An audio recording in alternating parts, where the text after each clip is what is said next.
Book 2. Combating Resistance. Turning Pro. It is one thing to study war, and another to live the warrior's life. Telamon of Arcadia, mercenary of the 5th century BC. Professionals and amateurs. Aspiring artists defeated by resistance share one trait. They all think like amateurs. They have not yet turned pro. The moment an artist turns pro is as epochal as the birth of his first child. With one stroke, everything changes. I can state absolutely that the term of my life can be divided into two parts: before turning pro and after. To be clear, when I say professional, I don't mean doctors and lawyers, those of the professions. I mean the professional as an ideal, the professional in contrast to the amateur. Consider the differences. The amateur plays for fun. The professional plays for keeps. To the amateur, the game is his avocation. To the pro, it's his vocation.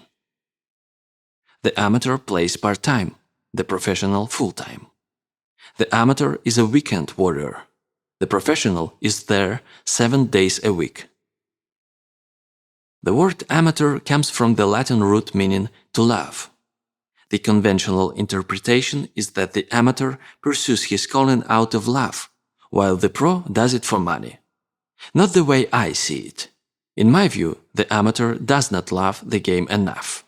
If he did, he would not pursue it as a sideline, distinct from his real vocation. The professional loves it so much he dedicates his life to it. He commits full-time. That's what I mean when I say turning pro. Resistance hates it when we turn pro. A professional. Someone once asked Somerset Maugham if he wrote on a schedule or only when struck by inspiration. "I write only when inspiration strikes," he replied. Fortunately, it strikes every morning at 9 o'clock sharp. That's a pro. In terms of resistance, Maugham was saying, "I despise resistance. I will not let it faze me. I will sit down and do my work." Maugham reckoned another deeper truth, that by performing the mundane physical act of sitting down and starting to work, he set in motion a mysterious but infallible sequence of events that would produce inspiration as surely as if the goddess had synchronized her watch with his. He knew if he built it, she would come. What a writer's day feels like. I wake up with a gnawing sensation of dissatisfaction. Already I feel fear. Already the loved ones around me are starting to fade. I interact, I'm present, but I'm not. I'm not thinking about the work. I've already consigned that to the muse. What I am aware of is resistance.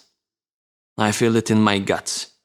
I afford it the utmost respect, because I know it can defeat me on any given day as easily as the need for a drink can overcome an alcoholic. I go through the course, the correspondence, the obligations of daily life. Again, I'm there, but not really. The clock is running in my head. I know I can indulge in daily crap for a little while, but I must cut it off when the bell rings. I'm keenly aware of the principle of priority, which states A. You must know the difference between what is urgent and what is important, and B. You must do what's important first.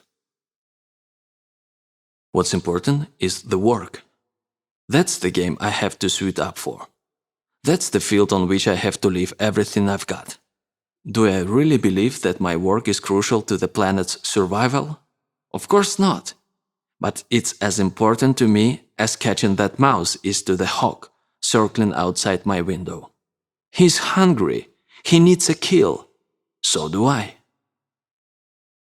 I'm done with my course now. It's time. I say my prayer and head out on the hunt. The sun isn't up yet. It's cold. The fields are sopping. Brambles scratch my ankles, branches snap back in my face. The hill is a son of a bitch, but what can you do? Set one foot in front of another and keep climbing. An hour passes. I'm warmer now. The pace has got my blood going. The years have taught me one skill: how to be miserable. I know how to shut up and keep humping. This is a great asset because it's human, the proper role for a mortal. It does not offend the gods, but elicits their intercession. My bitching self is receding now. The instincts are taking over. Another hour passes. I turn the corner of a thicket, and there he is, the nice fat hare I knew would show up if I just kept plugging. Home from the hill. I thank the immortals and offer up their portion of the kill. They brought it to me. They deserve their share. I'm grateful. I joke with my kids beside the fire. They're happy. The old man has brought home the bacon. The old lady's happy. She's cooking it up. I'm happy. I've earned my keep on the planet, at least for this day. Resistance is not a factor now. I don't think of the hunt and I don't think of the office. The tension drains from my neck and back. What I feel and say and do this night will not be coming from any disowned or unresolved part of me, any part corrupted by resistance.